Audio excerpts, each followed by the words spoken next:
Hello everyone, সবাই কেমন আছো? আশা করছি ভালো আছো। সবাইকে শুভ শিবরাত্রির শুভেচ্ছা জানালাম। তো আজ ছিল শিবরাত্রি, মানে 15ই ফেব্রুয়ারি রবিবার সকালবেলা। তো শিবরাত্রি যেহেতু সন্ধেবেলা হয়, তো আমি সকাল থেকেই ঠাকুরকে একটু পেরেছিলাম। উপরে থাকে ঠাকুর আমার বক্সে, তো সেখান থেকে পেরে আমি নিচে নামিয়েছিলাম একটু মন প্রাণ দিয়ে পুজো করার জন্য। জানি না কবে এইভাবে পুজো করার আমি সুযোগ পাবো, কারণ আমার ঘরটা যেহেতু অনেকটাই ছোট, যার জন্য বক্সের মধ্যে ঠাকুরকে রাখা হয়। দাঁড়িয়ে দাঁড়িয়ে পুজো করি। এইভাবে পুজো করার মানে ভাগ্য আমার কবে হবে আমি জানি না। সে যাই হোক, আমি কোনো কিছু মানে টাইমে বা উপবাসের কোনো ব্রত থাকলে সেই সময় ঠাকুরকে নামাই, আবার তুলে দিই পরে। তো মানে পুজো টুজো করার পর একটু বসেছিলাম আর কি। তো তারপর দেখো রান্নাঘরে যাচ্ছি মেয়ের জন্য চা আনতে। না, মেয়ের জন্য চা আনতে নয়, মেয়ের জন্য আজকে চা ঠাকুমাই করে দিয়েছিল ওর ঠাম্মা।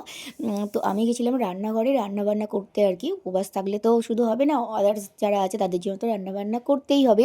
তো সেগুলোই করছিলাম। আর এই দুটো ডিপের মধ্যে আমার মার জন্য একটু সাবুদানা পাঠাবো, সরি সাবুদানা নয় সামাদানা পাঠাবো, যেহেতু আমার মাও উপবাস থাকে। আর আমার মা সেইভাবে সামাদানাটা করতে পারে না, অন্য কিছু সব কিছু করতে পারে, বাট সামাদানাটা প্রেশারে হয়তো মা ভয় লাগে যদি বসে যায়। তো তার জন্য এটা আমি সামাদানাটা নিয়ে গেছি, দেবো বলে তো ওই ডিপের মধ্যে রেখেছিলাম। আর দেখো এখানে সমস্ত কিছু নিরামিষ রান্না হচ্ছে, আলু পোস্ত, করলা ভাজা, বিউলির ডাল, এগুলো সবই নিরামিষ।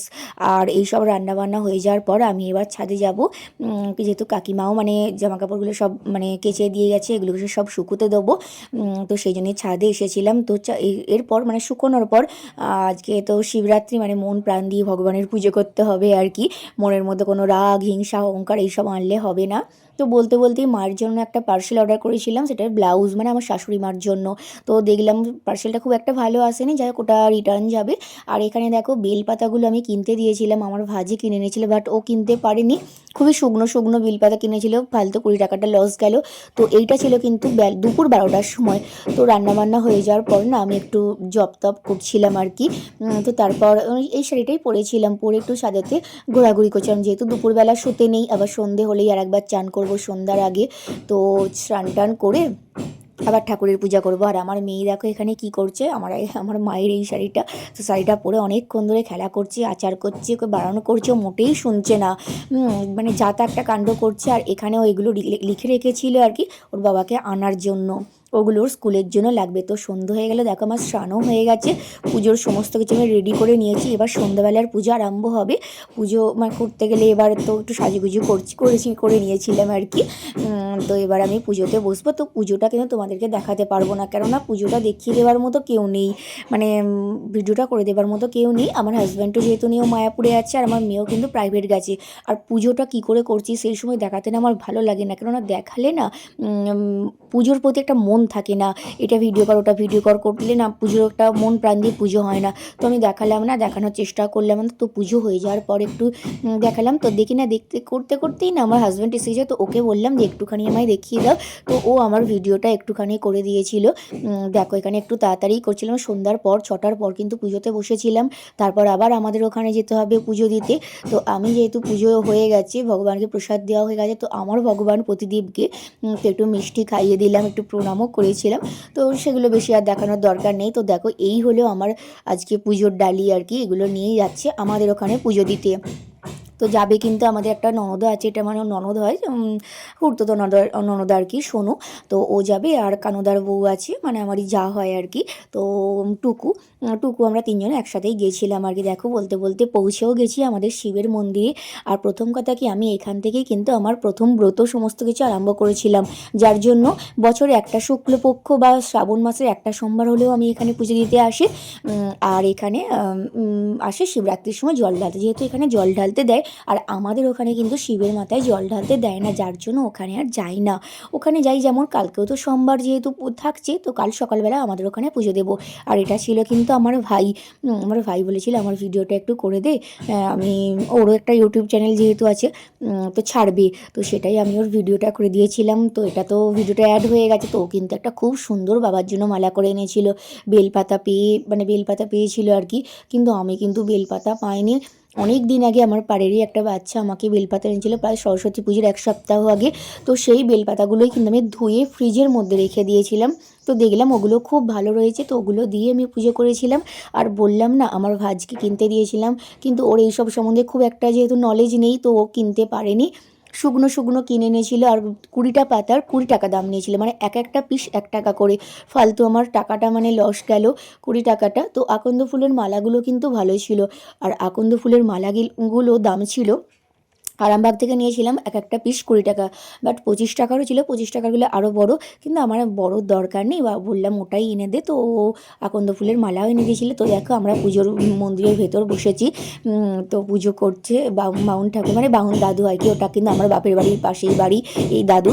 তো সবাই মিলে আমরা সেটা আমার যা হয় এই যে, আর দেখো তারপর আমি জল ঢালছিলাম বাবার মাথায়। বাবার তো একদম আকন্দ ফুল দুধে মানে একদম ভর্তি আছে, কিন্তু কিছু করার নেই, আজকের দিনে বাবাতে একটু ভর্তি হবে, সে সবাই জানে, কারণ আজকের দিনে সবাই মানে বেশিরভাগ মানুষই বোধহয় করে, পুজো করে, যার জন্য বাবাকে একদম ঢেকে দেওয়া হয় আকন্দ ফুলের মালা, গাঁদা ফুলের মালা, এই সবগুলো দিয়ে একদম ঢেকে দেওয়া হয়।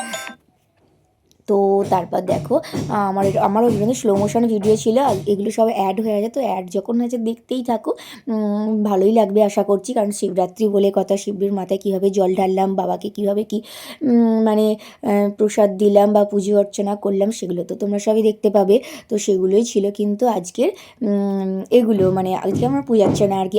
আমি কিন্তু আজকে মানে 4 প্রহর পুজো করবো ভেবেছিলাম, বাট 4 প্রহর পুজো করা হয়নি, মাঝখানটা ঘুমিয়ে পড়েছিলাম 12টা থেকে 3টের মধ্যে, যে দ্বিতীয় প্রহরটা ছিল, না সরি দ্বিতীয় প্রহর না, তৃতীয় প্রহরটায় কিন্তু আমি ঘুমিয়ে পড়েছিলাম, বিশেষ করে ঘুমাইনি ঠিক, বাট সেই সময় না এমন হচ্ছিল উঠতে ইচ্ছা করছিল না, যার জন্য 3 প্রহরে আমি 3 প্রহরের টাইমটা আমি উঠতে পারলাম না। তো মানে তৃতীয় প্রহরটা উঠতে পারিনি, বাট 4 প্রহর লাস্ট প্রহর যে ভোরের বেলা, ভোর 3টে থেকে সকাল 6টা অবধি যেটা ছিল, আমি তো সেইটা কিন্তু করেছিলাম, আর প্লাস 9টা থেকে 11টার মধ্যে যে 12টার মধ্যে যে দ্বিতীয় প্রহর ছিল, সেইটাও করেছিলাম। তো তারপর দেখো আমাদের কিন্তু একদম পূজার্চনা করা হয়ে গেছে, পূজা দেওয়া ঠাকুরের। আমি এবার একটু মোমবাতি ঘোরাচ্ছি, এটা কিন্তু আমার বাপের বাড়ির ঠাকুর, আমার বাপের বাড়ির সামনেই। তো এখানে হরির মন্দির আছে, তোমরা সবই দেখতে পাবে, দেখতে থাকো ভিডিওটা।